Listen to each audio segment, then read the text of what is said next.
Salut à tous et bienvenue sur notre chaîne YouTube, les rendez-vous africains. Aujourd'hui, on va parler du Cameroun, le continent, le 237, le pays le plus bavard d'Afrique, du monde même. Un pays où il y a 5 millions de diaspora qui représentent environ 25% de sa population à l'extérieur. Voilà, donc on parle de presque 22 millions d'habitants, mais 5 millions diaspora, ça veut dire quoi? En proportion, ça fait 25% environ de la population camerounaise qui a fui le Cameroun. Ça, c'est un indicateur très pertinent. Allez savoir, dis-nous en commentaire ce que ça vous révèle. Bon, on va parler de quelques faits majeurs, informations concernant le Cameroun en cette date. Introduction de nouvelles gammes de pièces de monnaie. Ça, c'est une information estampillée BEAC. La BEAC a introduit depuis le 1er avril quelques pièces. Quand on dit quelques pièces, une bonne quantité de pièces, équivalent à 500 milliards de francs CFA, introduites dans la zone CEMAC.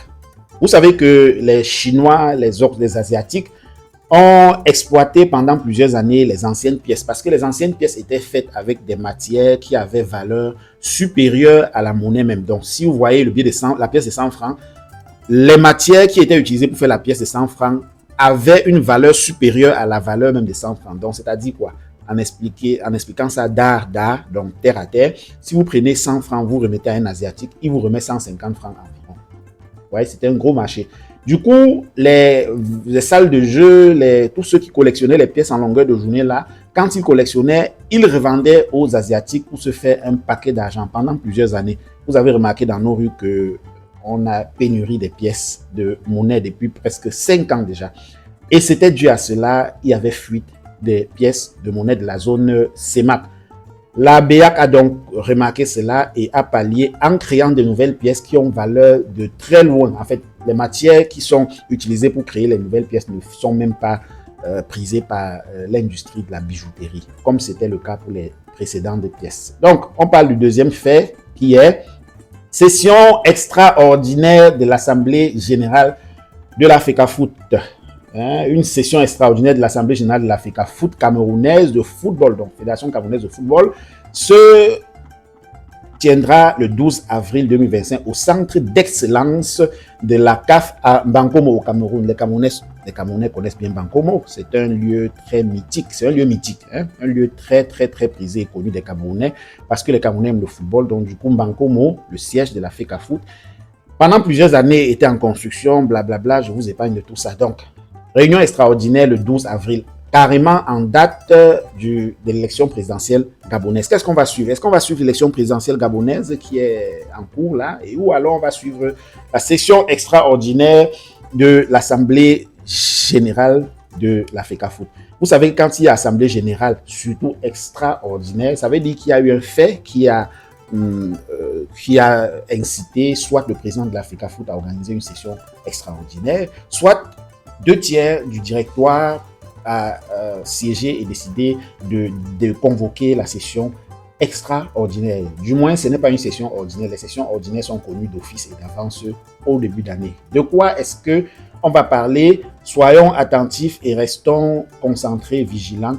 Peut-être Marc Brice et Samuel Eto'o-Fils vont recommencer leur tour de passe-passe.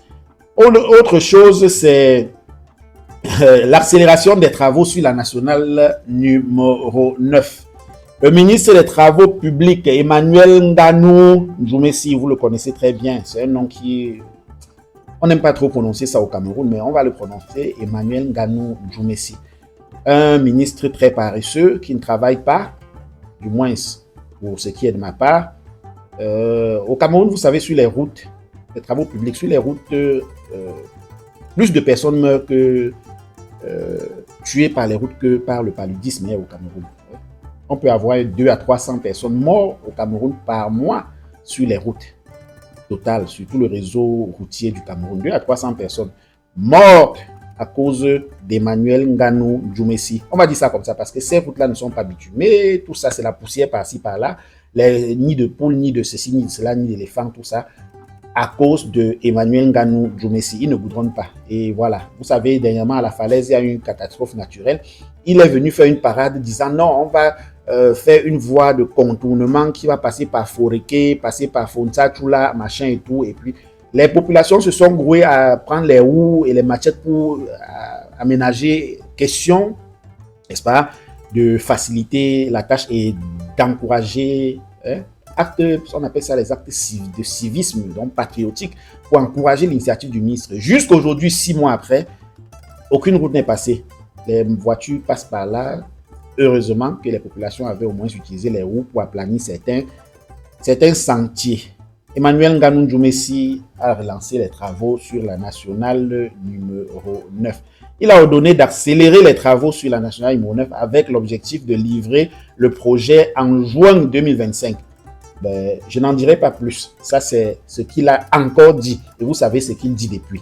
Est-ce qu'il va réaliser ce challenge sur la nationale numéro 9? Point d'interrogation. Est-ce que c'est une date butoir de plus, de trop? Point d'interrogation. Pour le moment, on continue. Les réformes de la gestion financière des fédérations sportives. Voilà. Le gouvernement camerounais, ça c'est la 4e information concernant le Cameroun. Le gouvernement camerounais a mis en place une réforme transférant la gestion financière des fédérations sportives, y compris la FECAFOOT. Oh là, c'est un problème délicat. Sous le contrôle direct du ministre des Sports. Cette décision a suscité des tensions avec le président de la FECAFOOT. Ça, on le sait déjà. Samuel Eto'o-Fils. Bon, vous voyez que cette information est là pour pimenter l'histoire qu'on connaît déjà tous au Cameroun.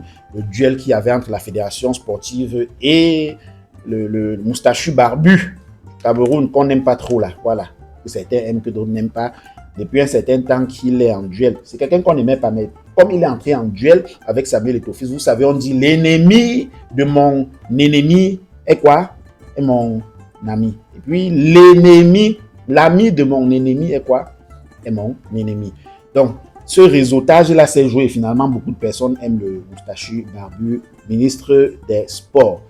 Donc, le gouvernement a décidé qu'à partir d'aujourd'hui, on transfère toute la gestion financière des fédérations sportives, y compris la FECAFOOT, au ministère. Décision prise par, voilà, vous avez compris. Est-ce que c'est une bonne décision? Est-ce que c'est une polémique de plus? Point d'interrogation. Dites-nous ce que vous en pensez en commentaire. On continue avec un autre fait qui concerne le Cameroun. Appel de l'évêque de Bafoussam à voter contre Paul Biya. Ça, c'est en politique. L'évêque de Bafoussam a demandé aux chrétiens d'aller voter contre Paul Biya. Ça, c'est un fait majeur. Les chrétiens s'impliquent activement dans la gestion. Bon, on va dire quoi? À Bafoussam, le diocèse de Bafoussam, avec son évêque, exhorte les chrétiens à s'impliquer activement dans la gestion publique et à voter contre le régime de Paul Biya lors des élections 2025. Les évêques font déjà la campagne contre Paul Biya. Ça, c'est un fait majeur. Est-ce qu'il y a ingérence de l'Église catholique? Comme on dit souvent, oui. Mais est-ce que ce n'est pas nécessaire? Comme on dit souvent, c'est nécessaire. Les évêques sont aussi des administrés. Les 40 combien d'années au pouvoir sans rien faire là, ça n'impacte pas seulement sur les chrétiens, ça impacte aussi sur les évêques. Quand l'évêque va à la pompe mettre le carburant, il paye 1000 francs pour mettre un litre là. Ça l'impacte aussi. Vous voyez les routes là, il y a des évêques qui, on ne va pas dire qu'il n'y a pas des évêques qui les gens meurent, les évêques perdent les membres de leur famille sur les routes, peut-être même des évêques, si on veut regarder, font des accidents tous les jours sur les routes. Donc ça aussi, ça concerne les évêques. Mauvaise gouvernance, ça concerne les évêques. Alors, est-ce qu'on va dire que l'Église et que les évêques ne doivent pas s'initier? Point d'interrogation. Répondez en commentaire. Est-ce que les évêques ont le droit de s'initier? Est-ce qu'on va dire que c'est l'Église qui s'est initiée? Point d'interrogation. Est-ce qu'ils ne sont pas aussi des administrés? N'ont-ils pas aussi leur mot à dire? Point d'interrogation. Autre information concernant le Cameroun, progrès dans la lutte contre le paludisme. On a parlé plus haut du paludisme en disant que les routes tuent plus que le paludisme. Mais il n'est pas oublié que le paludisme tue sérieusement au Cameroun et même dans toute la sous-région Afrique centrale. Le Cameroun a intensifié ses efforts pour lutter contre le paludisme avec des campagnes de sensibilisation et de distribution des moustiquaires imprégnés. Il n'y a rien de nouveau sous le ciel. Ça, ce n'est pas une nouvelle initiative. Le Cameroun et le gouvernement opèrent souvent ce genre d'initiative à la veille de chaque élection. Ça surprend qui? Personne. Vous voyez, personne. Donc, Le gouvernement a toujours fait ça. Chaque fois qu'il y a élection, je me rappelle, moi-même qui vous parle, j'ai mes premiers moustiquaires imprégnés que j'avais, c'était en 2018, à la veille des élections de 2018. Quelle coïncidence. Donc, je tombe encore sur campagne de sensibilisation et de distribution des moustiquaires imprégnés en 2025. Carrément 7 ans après, les deux moments aux veilles des élections présidentielles. C'est pas grave, on va quand même prendre si ça peut préserver 2%, parce que depuis 2017, je ne me rappelle pas avoir vu de grosses intensifications de la campagne. Mais bon, si les élections vont faire que le ministre se bouge un peu, c'est quoi, Manaouda Malachi? Est-ce que c'est encore lui? Ben oui, c'est lui, Manaouda Malachi. C'est une belle initiative, dites-nous en commentaire. Belle initiative ou pas? Point d'interrogation, dites-nous en commentaire les Camerounais. On continue avec les informations camerounaises. Initiative pour améliorer l'accès à l'éducation. C'est quoi l'initiative? Le gouvernement a lancé des programmes visant à construire et rénover des écoles, notamment dans les zones rurales, pour améliorer l'accès à l'éducation de qualité. Ça vous dit quelque chose. Vous connaissez le Cameroun. On a fait circuler sur les toiles beaucoup de dénonciations pour les écoles, surtout l'extrême nord. Il n'y a pas d'école là-bas. Vraiment, quand on dit il n'y a pas d'école, c'est pour dire sur ce qu'est la population de l'extrême nord. Plus de 6 millions d'habitants, je crois bien. Plus de 6 millions d'habitants. Le nord et l'extrême nord, le grand nord, là, plus de 6 millions d'habitants. Le nombre d'écoles qu'il y a là-bas est insignifiant. Insignifiant. Donc, du coup, comme on a beaucoup parlé, on s'est dit, ok, les nordistes, l'extrême nord vote toujours. Aux dernières élections, je crois que l'extrême nord avait voté à 82%. Le régime en place, 82%, alors qu'il n'y a pas d'école là-bas. Les écoles là-bas se partagent, les élèves se partagent les crèches avec les bœufs. Bon, on n'est pas en train d'exagérer, mais on continue. Donc, on dit que le gouvernement a instruit, a lancé une vaste programme visant à construire et rénover les écoles. Bon, visant à construire quand? L'élection, c'est dans quelques jours. Vous visez à construire ça quand? Ah, Seigneur, vous aussi. Il faut... Prenez-nous même au sérieux, en fait. Prenez les populations camerounaises au sérieux. Vous allez lancer la vaste campagne là. Ce n'est pas pour nous berner, c'est pour vous allez conclure ça. Vous partez probablement dans quelques jours. Probablement l'élection, c'est dans quelques jours. Si vous êtes fait que l'élection là, si vous êtes fait que vraiment l'élection là, vous pouvez la gagner comme vous pouvez la perdre. C'est pas maintenant que vous allez lancer tout ça. Vous allez lancer ça pour finir quand vous-même vous êtes censé être en train de vous dire bon, il est possible que si l'élection est organisée de façon normale, il est possible qu'on perde l'élection. Si on ne veut pas truquer, bon, vous allez faire ça quand? Point d'interrogation. Dites-nous en commentaire, est-ce que vous pensez que ça c'est une manœuvre pour divertir un peu, pour distraire un peu? Point d'interrogation. Est-ce qu'ils vont pouvoir réaliser ça avant le 7 octobre là? Point d'interrogation. Dites-nous en commentaire ce que vous en pensez. Une autre information, c'est le renforcement des infrastructures sanitaires. Tout ça là tombe sur le Cameroun la veille des élections. Un titre qu'on n'a pas souvent vu.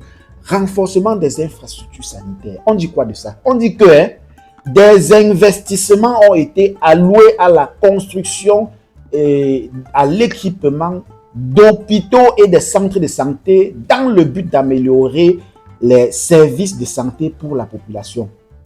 On vous a demandé encore, papa. On ne voulait plus haut. Depuis 2018, bon, depuis là, les femmes perdent leurs enfants dans les hôpitaux. On accouche l'enfant, on ne voit pas où il est parti. Les femmes viennent faire les triplés devant le portail de l'hôpital. Les triplés meurent, les femmes meurent. Les gens meurent pour défaut de quoi? Les couveuses, vous avez vu, couveuses, elle accouche 3 enfants, les 3 meurent parce que les 4 enfants, les 4 meurent parce qu'il n'y a pas les couveuses. On appelle plus. Est-ce que nous, on voulait même nous encore, on est déjà nous habitués à faire comme ça. Bientôt, on a même déjà vu l'initiative qu'on va seulement commencer à accoucher à la maison. On n'a plus demandé. Donc, si vous voyez que vous voulez faire la campagne, lancez les vrais titres de campagne. Non? Comment vous faites des choses qu'on connaît? Ça, on connaît. On savait que ça devait arriver. Donc, du coup, on sait que vous n'allez pas faire. Est-ce qu'il faut qu'on vous croie? Point d'interrogation. Du moins, c'est pour moi. Maintenant, les autres, ils vont aussi dire en commentaire. Est-ce qu'on doit croire encore à ce genre de machin-là? Est-ce qu'on les attendait encore un point d'interrogation? Est-ce que infrastructure, on veut améliorer ce qui existait déjà, que même vraiment, on améliore même quoi? Quand on dit améliorer, c'est qu'est-ce qu'il y avait déjà un bon minimum qu'on reconnaît là. Bon, le minimum là, c'était quoi? Quand les gens viennent mourir dans les grands hôpitaux comme la Quintigny et autres là, parce qu'il n'y a pas de couveuses, ou bien les couveuses sont occupées. Les 3 ou 4 couveuses qu'il y avait à l'hôpital général, c'était l'hôpital général de Yaoundé ou un truc comme ça là. Les 3 ou 4 couveuses que l'hôpital détient étaient déjà occupées. Une dame est venue avec ses 4, elle a couché 4 enfants ayant porté cette grossesse pendant longtemps. 9 mois porté le ventre, marcher, vous savez comment les femmes marchent. Elle a fini d'entretenir cela, elle va à l'hôpital se faire charcuter. Voilà, et après, les enfants sortent, ils ont besoin de couveuses. One by one, ils sont passés de vie à trépas. Et les enfants qui étaient nés vivants et viables.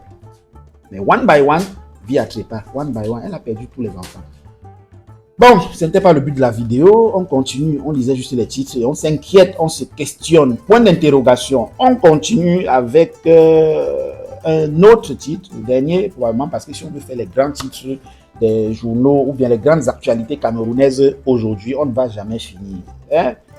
Promotion de l'énergie renouvelable. Bon, il était temps. Pourquoi tous les titres là, c'est comme si... Bref, promotion de l'énergie renouvelable. Le Cameroun a initié des projets pour développer l'énergie solaire et éolienne visant à diversifier ses sources d'énergie et à promouvoir le développement durable. Mais moi, je me rappelle que certains pays ont commencé ça. Ce qu'on vient de lire là, développer l'énergie solaire et éolienne, là, certains pays ont fait ça en 2014, hein. En 2010 même, si je me rappelle bien. Ou alors c'est juste un titre qu'on a pris du Cameroun. C'est comme si j'avais déjà vu le titre si dans un journal au Cameroun. Très longtemps, en 2012-2013 comme ça. On a repris ça, on est venu mettre. Ah, 2018.